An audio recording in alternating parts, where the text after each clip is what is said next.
আসসালামু আলাইকুম। সবাই নিশ্চয়ই ভালো আছেন। আমরা আলহামদুলিল্লাহ ভালো আছি। ভিডিওটা সকাল থেকে শুরু করেছি। বান্ধবীরা কিন্তু তখনও ছিল বাসায়। রাতে ঠিক করে ঘুম হয়নি, 3টার সময় ঘুমিয়েছি। তবুও সকালবেলা তাড়াতাড়ি করে উঠে গিয়েছি, কারণ রান্নাবান্না সব করতে হবে।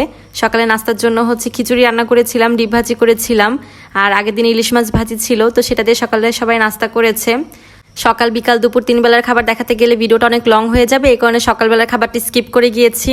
আমি দুপুরে রান্নাবান্নার জন্য প্রিপারেশন নিচ্ছি, মানে ভাবি সব কিছু আমাকে রেডি করে দিয়ে গিয়েছে। আমি এখন রান্নাবান্না করব।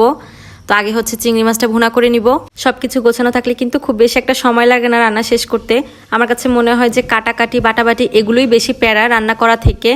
তো ভাবি সব কিছু কেটে টেটে আমাকে রেডি করে দিয়ে গিয়েছিল, আর আমি এখন ঝটপট শুধু রান্না করে নিব। আগে চিংড়ি মাছটা ভেজে নিয়েছি, চিংড়ি মাছটা হালকা ভেজে তুলে রেখেছিলাম, আর এখন মশলাটা কষিয়ে নিয়েছি। আমি টমেটো দিয়েছি আজকে মশলা কষানোর সময়, আর এখন ভাজা চিংড়ি মাছটা দিয়ে দিয়েছি। চিংড়ি মাছটা বেশি ভাজলে কিন্তু একদম শক্ত হয়ে যায়, ওটা খেতে বেশি একটা ভালো লাগে না। এই কারণে চিংড়ি মাছটা হালকা ভেজে তুলে রেখেছিলাম। তো মাছগুলো দিয়ে আমি হালকা একটু পানি দিয়ে কিন্তু ঢেকে বসিয়ে দিয়েছিলাম, আর এখন কয়েকটা কাঁচামরিচ দিয়েছি। পানি শুকিয়ে যাওয়া পর্যন্ত রান্না করে নিব, তাহলে রান্নাটা হয়ে যাবে। এই তো পানি অনেকটা শুকিয়ে এসেছে, আর আমি লাস্টে একটু পেঁয়াজ বেরেস্তা দিয়ে দিয়েছি। আর ধনিয়া পাতা ছিল, এই কারণে ধনিয়া পাতা কুচিটাও একটু দিয়ে দিয়েছি। তো চিংড়ি মাছ ভুনা করা আমার শেষ, আর এখন এটা আমি তুলে নিব। আমি আগের দিনও অনেক কিছু রান্না করেছিলাম। ওরা যেহেতু কিছুই খেতে পারে না, মানে একদম অল্প অল্প খায় একটু একটু করে, তো ওইগুলো সব কিছুই রয়ে গিয়েছে। তো আজকে আর খুব বেশি কিছু রান্না করব না। চিংড়ি মাছ ভুনা করেছি, খাসির মাংস রান্না করব, আর একটু চিকেন ফ্রাই করব। তো খাসির মাংস রান্না করার জন্য আমি কিন্তু আগে চুলায় তেল গরম করে নিয়েছি, আর এর ভেতরে দারুচিনি, এলাচ, তেজপাতা দিয়েছি। তারপরে কিছুটা পেঁয়াজ দিয়ে ভালো করে কিছুক্ষণ লাল লাল করে ভেজে নিয়েছি, আর এরপর সব মশলাগুলো দিয়ে দিয়েছি। আদা রসুন বাটা, তারপরে জিরা বাটা, সব কিছু দিয়ে একটু পানি দিয়ে ভালো করে কষিয়ে নিয়েছি।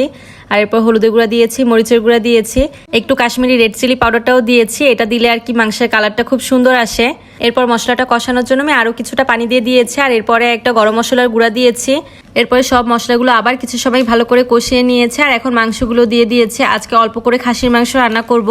আমি মাংসটা ভালো করে মশলার সাথে কষিয়ে নিয়েছি, এরপর ঢাকনা দিয়ে ঢেকে রেখেছিলাম। অনেকটা পানি বের হয়েছে, মাংসের গায়ে থেকে যে পানিটা বের হয়েছিল সে পানিটা শুকিয়ে আসলে আমি একটু টমেটো সস দিয়েছি, আর এরপর আবার অনেকটা পানি দিয়েছি। এই পানিতে মাংসটা সিদ্ধ হয়ে যাবে।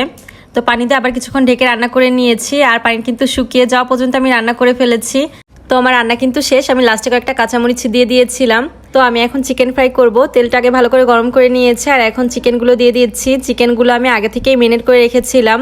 তো এই তো মোটামুটি ভাজা হয়ে গিয়েছে। ভাবি আমাকে ভাজতে হেল্প করেছিল, আর আমি মাঝখানে শাওয়ার নিয়ে নিয়েছি, আর এরপরে ওদের খাবারও পরিবেশন করে দিয়েছি। ওরা এখন খেয়ে নিবে। কিছু তো আজকে রান্না করেছি, আর গত দিনেরও কিছু খাবার ছিল, তো সবকিছু একসাথে গরম করে ফেলেছি। ওদের এখন যা যা ইচ্ছা ওরা সেটা নিয়ে খাবে। কি করব, অল্প করে রান্না করেছিলাম, তাও ওরা খেয়ে শেষ করতে পারিনি, একদমই অল্প খায়। 3 বান্ধবীর এক বান্ধবী সকালবেলায় খাওয়া দাওয়া করে চলে গিয়েছিল, ওর একটু তাড়া ছিল, ও গ্রামের বাড়িতে যাবে এই কারণে। আর 2 জন সন্ধ্যার দিকে বাসায় গিয়েছে। তো ওরা যখন বাসা থেকে চলে যায় তখন মনে হচ্ছিল যে আমার বাসাটা ফাঁকা হয়ে গেল, যদিও আমি সারাদিন 2টা বাচ্চা নিয়ে একাই থাকি। ওরা যে একটা দিন আমার বাসায় ছিল মনেই হয়নি, মনে হয়েছে 3-4 দিন ছিল, যেহেতু আমরা অনেকটা সময় গল্প করেছি, খুব ভালো সময় কাটিয়েছি। তাই ওরা চলে যাওয়ার পরদিন কিন্তু আমরাও গোছগাছ করে বের হয়ে পড়েছি। আমরাও গ্রামের বাড়িতে যাব ঈদ করতে। আমরা কিন্তু অলরেডি গ্রামের বাড়িতেই আছি, যেহেতু প্রতিদিনের ভিডিও প্রতিদিন আমার আপলোড করার সময় হয় না, তো এই কারণে ভিডিও এডিট করে আপলোড করতে আমার লেট হয়ে যায়। তো আল্লাহর রহমতে আমরা ঠিকঠাক মতোই বাড়িতে পৌঁছেছি। আজকের ভিডিওটা এখানেই শেষ করে দিচ্ছি। সবাইকে অগ্রিম ঈদ মোবারক। ভিডিওটা ভালো লাগলে একটা লাইক দিবেন, কমেন্ট করবেন। সবাই ভালো থাকবেন। আল্লাহ হাফেজ।